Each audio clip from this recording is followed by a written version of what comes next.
বিজয় দিবসের শুভেচ্ছা। বাঙালিয়ানার প্রদেশের সংবাদে সকলকে স্বাগত।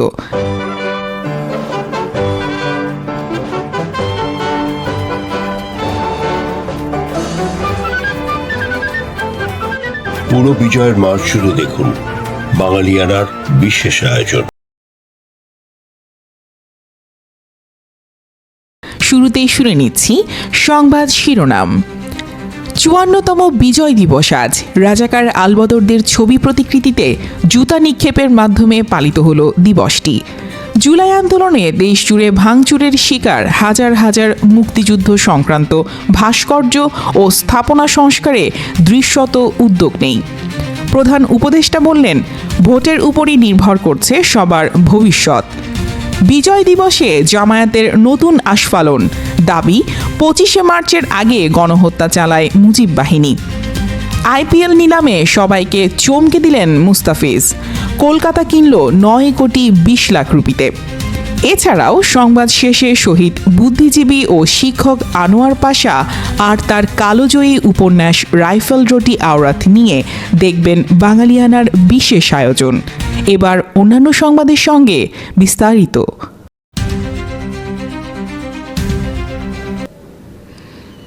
ছাত্র জনতার আন্দোলনের মুখে গত বছরের ৫ আগস্ট আওয়ামী লীগ সরকারের পতন হয়। এরপর রাজধানী সহ সারা দেশের বিভিন্ন স্থানে অসংখ্য ভাস্কর্য, রিলিফ ভাস্কর্য, মুরাল ও স্মৃতিস্তম্ভে ভাঙচুর, অগ্নিসংযোগ করা হয়। এগুলোর মধ্যে বঙ্গবন্ধু শেখ মুজিবুর রহমান, তার পরিবারের সদস্য, জাতীয় ৪ নেতা সহ বিশিষ্ট ব্যক্তিদের ভাস্কর্য, মুরাল রয়েছে।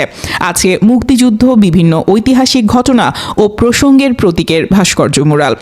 ২০২৪-এর আগস্ট পরবর্তী সময়ে ঢাকা বিশ্ববিদ্যালয়ের চারুকলা বিভাগ থেকে বলা হয় তারা একটি তালিকা তৈরি করে ভাস্কর্য নিয়ে কাজ করতে চায়। এরপর দেশব্যাপী ভাঙচুর করা ভাস্কর্যের একটি খসড়া তালিকা তৈরি করা হয়েছে বলে নিশ্চিত করেছেন ঢাকা বিশ্ববিদ্যালয়ের ভাস্কর্য বিভাগের চেয়ারম্যান নাসিমুল কবির। তিনি বলেন, ভাঙচুর করা অনেক ভাস্কর্যের সঙ্গে আসলে রাজনৈতিক কোনো সম্পর্ক ছিল না, তবুও সেসব ভাস্কর্য ভাঙচুর করা হয়েছে। এর মধ্যে উল্লেখযোগ্য ময়মনসিংহের মহারাজা শশীকান্ত আচার্যের বাড়ির ভেনাস ভাস্কর্য। এটা বহু আগে থেকেই একদল ধর্মীয় উগ্রবাদী ভেঙে ফেলার চেষ্টা করেছিল, যেটার আসলে ঐতিহ্য, মূল্য এবং তাৎপর্য অপরিসীম। নাসিমুল কবির বলেন, এছাড়াও ঢাকা বিশ্ববিদ্যালয়ের ফুলার রোডে অবস্থিত ঢাকা বিশ্ববিদ্যালয়ের সাবেক শিক্ষার্থী শিল্পী শামীম শিকদারের নির্মিত অর্ধশতাধিক মনীষীদের প্রতিকৃতি ভাস্কর্য ভাঙচুর করা হয়েছিল। শিশু একাডেমির সামনে সুলতানুল ইসলাম নির্মিত ভাস্কর্য দুরন্ত, দিনাজপুরের কাহারোল উপজেলায় শিল্পী মানবেন্দ্র ঘোষের সাঁওতাল বিদ্রোহের ওপর নির্মিত তেভাগা চত্বর ভাঙা হয়েছে, যেগুলো আসলে ধর্মান্ধরা ভেঙেছে। তিনি আরও বলেন, এখন পর্যন্ত কোনো ভাস্কর্য সংস্কার কিংবা পুনর্নির্মাণ করার কোনো তথ্য আমাদের কাছে নেই।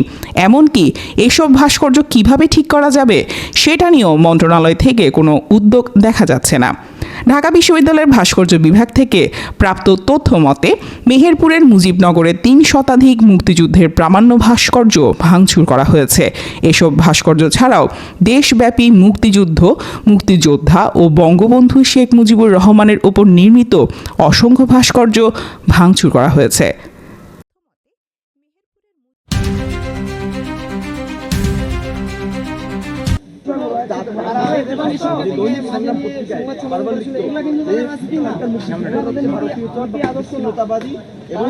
বিজয় দিবস উদযাপনের অংশ হিসেবে যুদ্ধাপরাধের দায়ে দণ্ডিত জামায়াত ইসলামীর সাবেক আমির গোলাম আজমের ছবিতে জুতা নিক্ষেপ কর্মসূচি পালন করেছে ঢাকা বিশ্ববিদ্যালয়ের একদল সাধারণ শিক্ষার্থী।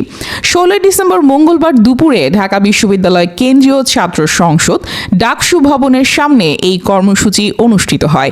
এ সময় শিক্ষার্থীরা গোলাম আজমের ছবিতে জুতা নিক্ষেপের পাশাপাশি পাকিস্তানের দালালেরা হুঁশিয়ার, সাবধান, মুক্তিযুদ্ধের বিরোধীদের এই বাংলায় ঠাঁই নাই সহ বিভিন্ন স্লোগান দেন।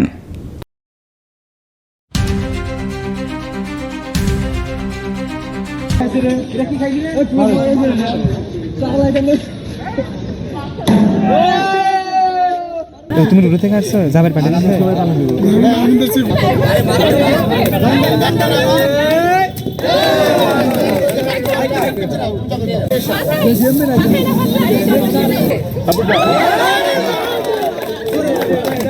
বিজয় দিবসে রাজশাহী বিশ্ববিদ্যালয়ের রাজাকার আলবদর আল শামস প্রতিকৃতিতে জুতা নিক্ষেপ কর্মসূচি পালন করা হয়েছে।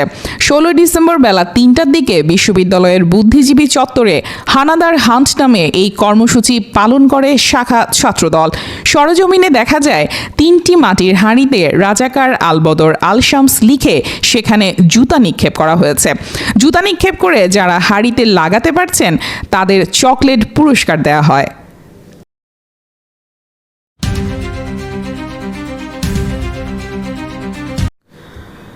আসন্ন ত্রয়োদশ সংসদ নির্বাচন এবং গণভোটকে বাংলাদেশের ভবিষ্যৎ পথরেখা নির্ধারণের এক ঐতিহাসিক মুহূর্ত হিসেবে বর্ণনা করে ভোট রক্ষা করার, দেশ রক্ষা করার আহ্বান জানিয়েছেন প্রধান উপদেষ্টা মোহাম্মদ ইউনূস।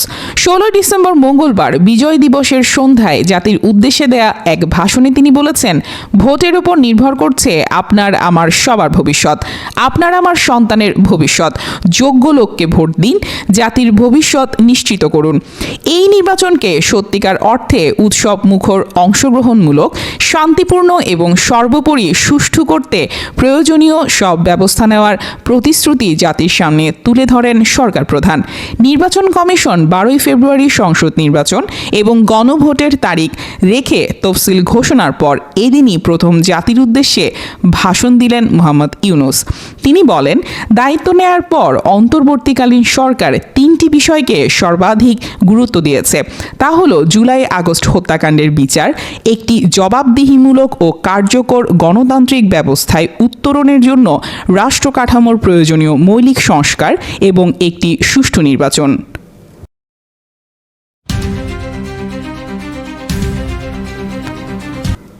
কক্সবাজার শহরের কেন্দ্রীয় শহীদ মিনারের 3 দিকের দেয়ালে মুক্তিযুদ্ধের গ্রাফিতি আঁকা ছিল। গতকাল সোমবার হঠাৎ সেখানকার গ্রাফিতিগুলো মুছে দেওয়া হয়, তার স্থলে আঁকা হয় আলপনা, যা দেখতে অনেকটা বিয়েবাড়ি বা বৈশাখী উৎসবের আলপনার মতো। পরে অবশ্য স্থানীয় সামাজিক সাংস্কৃতিক কর্মীদের সমালোচনার মুখে আলপনা মুছে দেওয়া হয়। জানা গেছে, গ্রাফিতি মুছে আলপনা আঁকার কাজটি করেছে কক্সবাজার জেলা পরিষদ। গতকাল সন্ধ্যার আগে মুক্তিযুদ্ধের গ্রাফিতি মুছে আলপনা আঁকার বিষয়টি পথচারীদের নজরে পড়ে। কেউ কেউ ভিডিও করে সামাজিক যোগাযোগ মাধ্যমে ছড়িয়ে দেন। এ নিয়ে সমালোচনার মুখর হয়ে ওঠেন অনেকে। এরপর সন্ধ্যায় জেলা প্রশাসক মোহাম্মদ আব্দুল মান্নান ঘটনাস্থলে পৌঁছে আলপনা মুছে ফেলার নির্দেশ দেন। মুক্তিযুদ্ধের স্মৃতিচারণমূলক গ্রাফিতি মুছে আলপনা আঁকার বিষয়ে একাধিকবার যোগাযোগ করা হলেও কক্সবাজার জেলা পরিষদের প্রধান নির্বাহী কর্মকর্তার বক্তব্য পাওয়া যায়নি।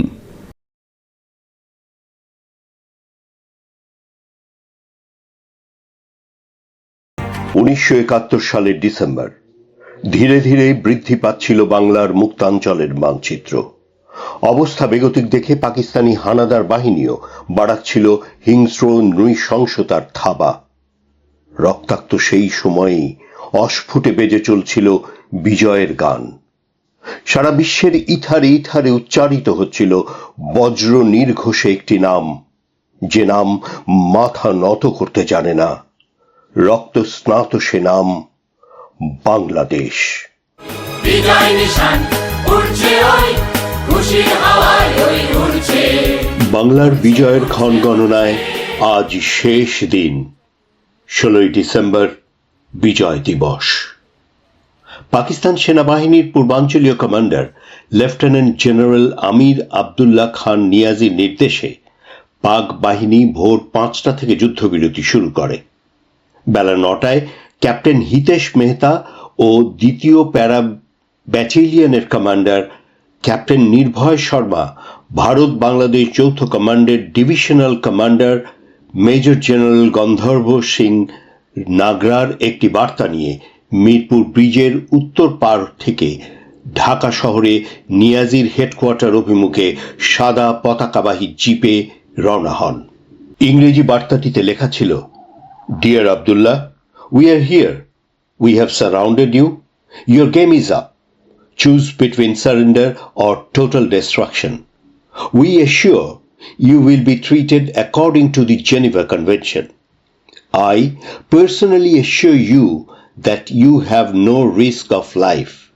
Yours, Major General Nagra, 8:30 AM, December 16, 1971.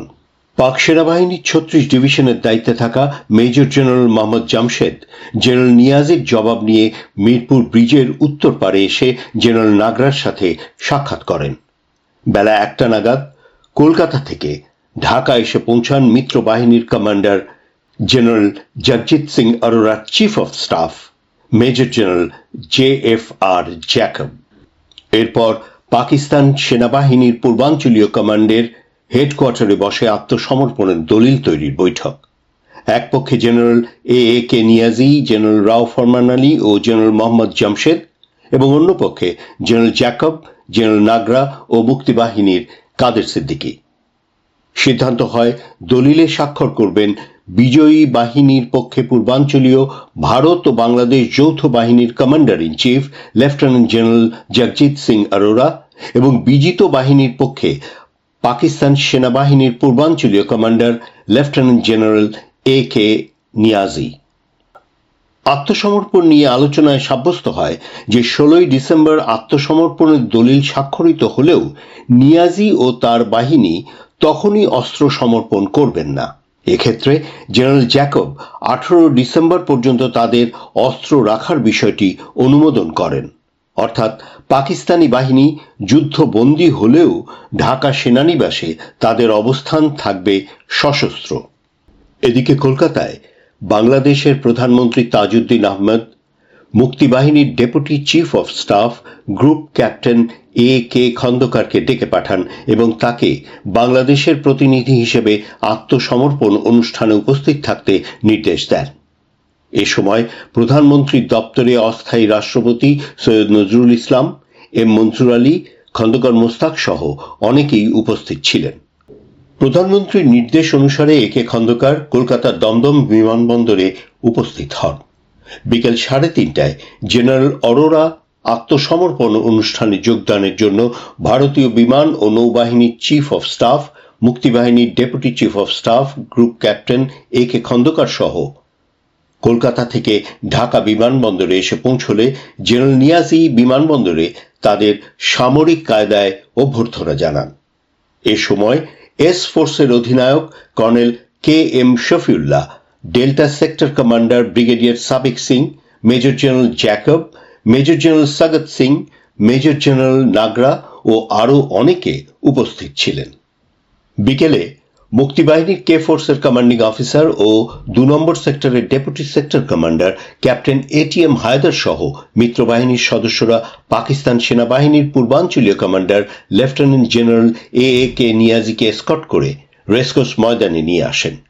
সামরিক বিধি অনুসারে বিজয়ী ও বিজিত সৈনিকরা শেষবারের মতো জেনারেল নিয়াজিকে গার্ড অফ অনার প্রদর্শন করেন। এরপর পাকিস্তান সেনাবাহিনীর পূর্বাঞ্চলীয় কমান্ডার লেফটেন্যান্ট জেনারেল আমির আবদুল্লাহ খান নিয়াজি ও বাংলাদেশ ভারত যৌথ কমান্ডের অধিনায়ক লেফটেন্যান্ট জেনারেল জগজিৎ সিং অরোরা এগিয়ে গেলেন ময়দানে রাখা একটি টেবিলের দিকে। জেনারেল অরোরা টেবিলের ডান দিকের চেয়ারে এবং বাঁ পাশে বসলেন জেনারেল নিয়াজি। জেনারেল অরোরা আগে থেকে তৈরি করা দলিল স্বাক্ষরের জন্য এগিয়ে দিলেন নিয়াজির দিকে। বাংলাদেশ সময় বিকেল 5:01 নিয়াজি আত্মসমর্পণ দলিলে স্বাক্ষর করে আনুষ্ঠানিকভাবে স্বীকার করে নিলেন স্বাধীন সার্বভৌম বাংলাদেশকে। পৃথিবীর ইতিহাসে প্রথমবারের মতো একটি অত্যাধুনিক নিয়মিত সেনাবাহিনী জনসাধারণের সামনে উন্মুক্ত প্রান্তরে বিনা শর্তে আত্মসমর্পণ করল।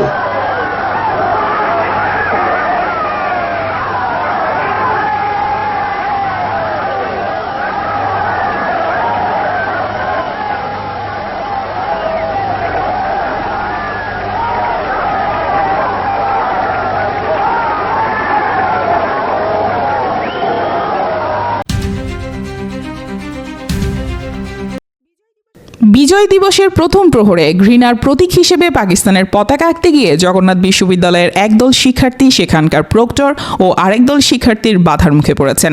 এ সময় লাঞ্ছিত হয়েছেন ক্যাম্পাসের এক সাংবাদিক। পরে বিশ্ববিদ্যালয়ের ছাত্র দলের সহায়তায় সড়কে দুটি পতাকা আঁকা হয়, যাতে দেয়া হয় জুতার ছাপ। প্রত্যক্ষদর্শীরা জানান, প্রথম প্রহরে প্রধান ফটকের সড়কে একদল শিক্ষার্থী ওই পতাকা আঁকতে গেলে বাধ সাধেন প্রক্টর অধ্যাপক মোহাম্মদ তাজাম্মুল হক। এ সময় তিনি প্রশাসনের অনুমতি নিয়ে পতাকা আঁকার পরামর্শ দেন।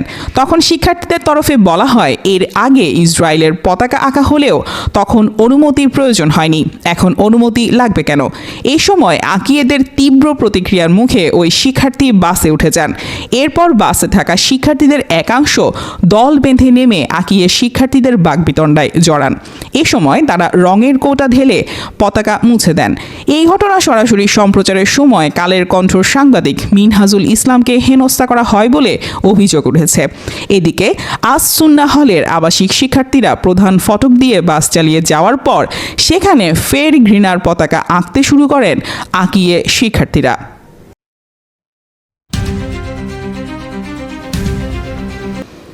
চট্টগ্রাম মহানগর জামায়াতের আমির মোহাম্মদ নজরুল ইসলাম বলেছেন, ব্রিটিশ বিরোধী আন্দোলনের ধারাবাহিকতায় অসংখ্য মানুষের ত্যাগ কুরবানির বিনিময়ে 1947 সালে আমরা স্বাধীনতা লাভ করি। পরবর্তীতে পাকিস্তানি শাসক গোষ্ঠী ওয়াদা দিয়েছিল ইসলামের আলোকে বৈষম্যহীন, ইনসাফপূর্ণ গণতান্ত্রিক সমাজ গঠন করবে, গণতান্ত্রিক নিয়মতান্ত্রিকভাবে রাষ্ট্র পরিচালনা করবে। কিন্তু তারা সম্পূর্ণ ব্যর্থতার পরিচয় দিয়েছে। অবশেষে বাধ্য হয়ে আমাদের মুক্তিযুদ্ধে অবতীর্ণ হতে হয়েছে। তিনি বলেন, 1970 সালের নির্বাচনে শেখ মুজিবুর রহমান সংখ্যাগরিষ্ঠতা অর্জনের পরও তার হাতে ক্ষমতা হস্তান্তর করা হয়নি। পাকিস্তানি গোষ্ঠী গড়িমসি করতে করতে শেষ পর্যন্ত 25 মার্চে আমাদের যুদ্ধে লিপ্ত হতে হয়েছে। কিন্তু সেই রাতের সঠিক ইতিহাস আমাদের জানানো হয়নি। আজকের দিনে ইতিহাসের কালো অধ্যায়গুলো উদ্ধার করতে হবে। মূলত 25 মার্চের আগে মুজিব বাহিনী এলাকায় এলাকায় গণহত্যা চালিয়েছিল। এই গণহত্যার প্রতিক্রিয়া স্বরূপ 25 মার্চে পাকিস্তানি সেনাবাহিনী নামিয়ে ক্র্যাকডাউন করে দিয়েছিল। মোহাম্মদ নজরুল ইসলাম বলেন, 1970 সালের 30 মার্চ লিগ্যাল ফ্রেমওয়ার্ক অর্ডার স্বাক্ষরিত হয়েছিল। সেখানে রাজনৈতিক দলগুলোর ওয়াদা ছিল পাকিস্তানের ঐক্য ভাঙা যাবে না এবং ইসলামের বিরোধিতা করা যাবে না। 1970 সালের নির্বাচনী ম্যানিফেস্টোতে আওয়ামী লীগ যুক্ত করেছিল কোরআন সুন্নাহ বিরোধী আইন করা হবে না। 25 মার্চ দিবাগত রাতে পাকিস্তানের কাছে আত্মসমর্পণ করে শেখ মুজিবুর রহমান জেলখানায় আরামে দিন কাটিয়েছেন। সেই ইতিহাস আমাদের উদ্ধার করতে হবে।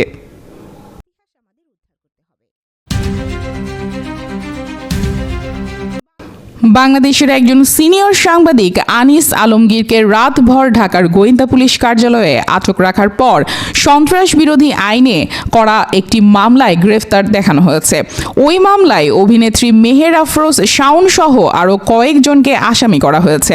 সোমবার বিকালে আদালতে হাজিরের পর আনিস আলমগীরকে 5 দিনের রিমান্ডে নিয়েছে পুলিশ।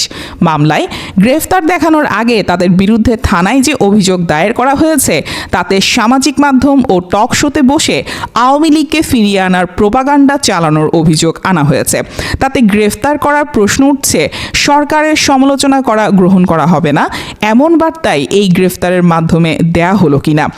আওয়ামী লীগ সরকারের সময়ে ভয়ের সংস্কৃতি গড়ে তোলার যে অভিযোগ উঠেছিল, এখন আবার সেই ভয়ের সংস্কৃতি ফিরে এসেছে কিনা সেই প্রশ্ন উঠছে। এই গ্রেফতারের ঘটনায় উদ্বেগ ও নিন্দা জানিয়েছে মানবাধিকার সংগঠন, আইন ও সালিশ কেন্দ্র। এই ধরনের গ্রেফতার ভিন্নমত দমনের একটি বিপজ্জনক দৃষ্টান্ত স্থাপন করে বলে মন্তব্য করেছে সংস্থাটি। এই গ্রেফতারের নিন্দা জানিয়ে সম্পাদক পরিষদ বলেছে, এই ধরনের আচরণ অতীতের স্বৈরাচারী শাসনামলের সাংবাদিকদের প্রতি রাষ্ট্রীয় দমন পীড়নের স্মৃতি উস্কে দেয়। একজন সাংবাদিককে উদ্দেশ্য করে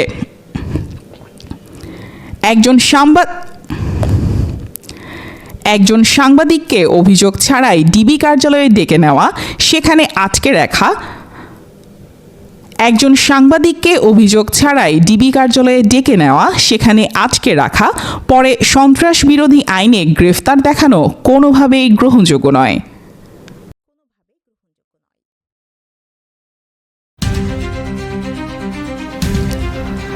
বিএনপি মহাসচিব মির্জা ফখরুল ইসলাম আলমগীর বলেছেন, মুক্তিযুদ্ধের বিরোধী শক্তি আবারও মাথাচাড়া দিয়ে উঠেছে, তবে গণতন্ত্রকামী মানুষ তাদের সেই ষড়যন্ত্র নস্যাৎ করে দেবে।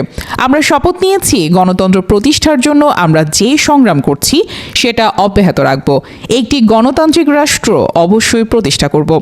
16 ডিসেম্বর মহান বিজয় দিবস উপলক্ষে শেরেবাংলা নগরে বিএনপির প্রতিষ্ঠাতা জিয়াউর রহমানের সমাধিতে শ্রদ্ধা নিবেদন শেষে সাংবাদিকদের তিনি এসব কথা বলেন। তিনি বলেন, 16 ডিসেম্বর আমরা চূড়ান্ত বিজয় অর্জন করেছিলাম, এজন্য এই দিনটি আমাদের কাছে অত্যন্ত গুরুত্বপূর্ণ।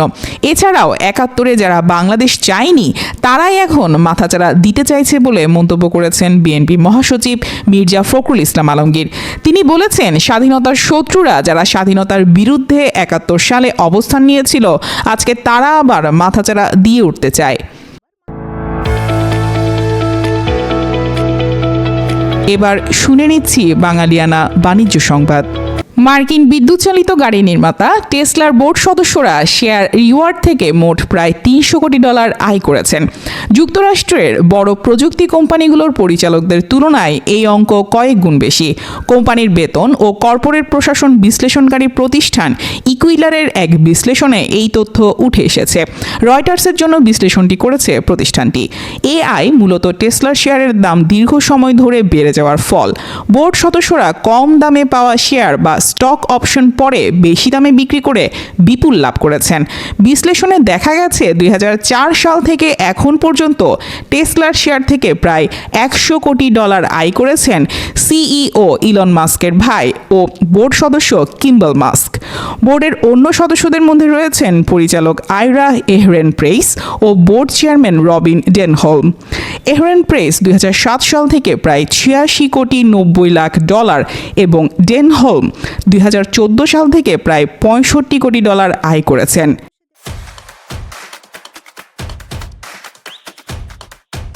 এবার শুনে নিচ্ছি বাঙালিয়ানা ক্রীড়া সংবাদ। আইপিএল নিলামে মোস্তাফিজুর রহমানকে ঘিরে আগ্রহটা একরকম প্রত্যাশিতই ছিল, কিন্তু এবার সেটা মাত্রা ছাড়িয়েছে। রীতিমতো কারাগারি পড়ে গেছে তাকে দলে নেয়ার জন্য, আর সেটা হয়েছে চেন্নাই সুপার কিংস ও কলকাতা নাইট রাইডার্সের মাঝে। 2 কোটি রুপি ভিত্তিমূল্যের মোস্তাফিজকে 9 কোটি 20 লাখ রুপিতে দলে ভিড়িয়েছে কলকাতা। আইপিএল নিলামে বাংলাদেশের কারো এটাই সর্বোচ্চ মূল্য। শুরুতে 2 কোটি রুপির ভিত্তিমূল্যে মোস্তাফিজকে নিয়ে লড়াই শুরু করে দিল্লি ক্যাপিটালস ও চেন্নাই সুপার কিংস, তারপর দর বাড়তে থাকে।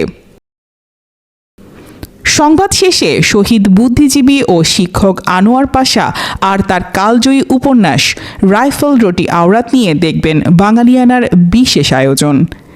বাঙালিয়ানা প্রদোষের সংবাদ শেষ হলো। ধন্যবাদ।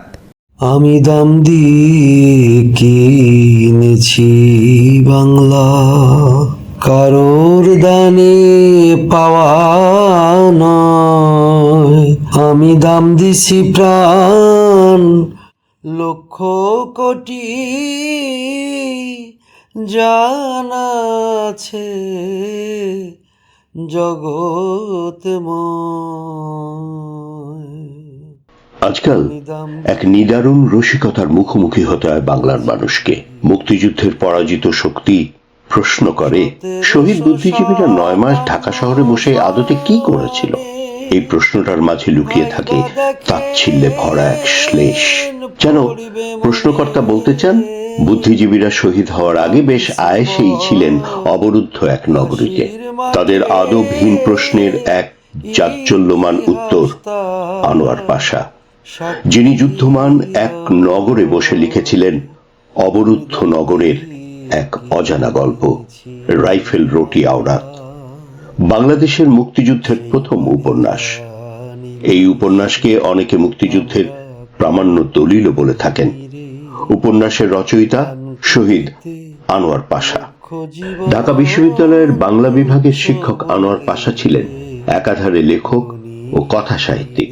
রাইফেল রুটি আওরাত মূলত তাঁর নিজের বয়ানে 1971 সালের 25শে মার্চ রাত থেকে পরবর্তী কিছুদিনের প্রতিটি মুহূর্ত। উপন্যাস যে কালের সাক্ষী হয়ে উঠতে পারে, বহন করতে পারে সময়ের চিহ্ন, তার প্রমাণ রাইফেল রুটি আওরাত।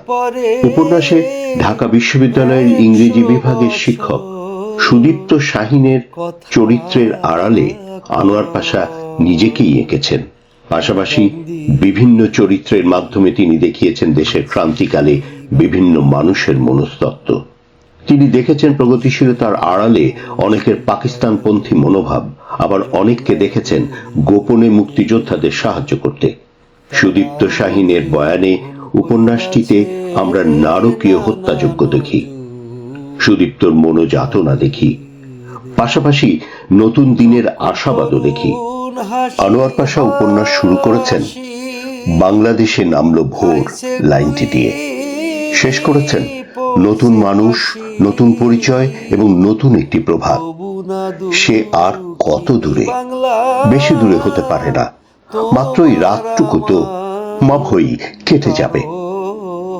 কিন্তু লেখক যে স্বাধীন ভোর দেখার আশাবাদ ব্যক্ত করেছেন তা তিনি দেখে যেতে পারেননি। 1971-এর 14 ডিসেম্বর আনোয়ার পাশা ঘাতক আলবদর দ্বারা অপহৃত হয়ে নিহত হন। উপন্যাস চলমান সময় শাসিত মানুষের আনন্দ, বেদনা, আশা, ব্যর্থতা, প্রেম, পাশবিকতার অন্তরঙ্গ প্রতিচ্ছবি। এর বৃহৎ ক্যানভাসে যুগ চেতনা, যুগ জীবন, যুগ যন্ত্রণা, ইতিহাসের উত্থান পতন ও গৌরবের চালচিত্র রূপায়ণের বিশেষ সুযোগ থাকে। একজন ঔপন্যাসিক যেমন সময় ও সমাজের রূপকার, তেমনি জীবনের অনুকারকও বটে। বাংলাদেশের উপন্যাসে রাজনীতির পাশাপাশি মুক্তিযুদ্ধের মতো গৌরবময় বিরাট অনুষঙ্গ বিচিত্রভাবে ভাষারূপ পেয়েছে। এ বোধ থেকেই সমকালীন অনেক ঔপন্যাসিক মুক্তিযুদ্ধের অবরুদ্ধ সময়ের প্রেক্ষাপট নিয়ে উপন্যাস রচনা করেছেন। সেই ডিসেম্বরে অবরুদ্ধ নগরীতে আনোয়ার পাশারা জানতেন না যে তারা স্বাধীন দেশের নতুন ভোর দেখে যেতে পারবেন কিনা। তবুও এরা রেখে গেছেন নতুন ভোরের আগমনী বার্তা। 1971 সালে 16 ডিসেম্বর সকালে অবশেষে দুঃখী নিয়ে বাংলা যে মা আমার হয়, আমি দাম দিয়ে কিনেছি বাংলা, কারো দানের পাওয়ার নয়, আমি দাম দিয়ে কিনেছি বাংলা।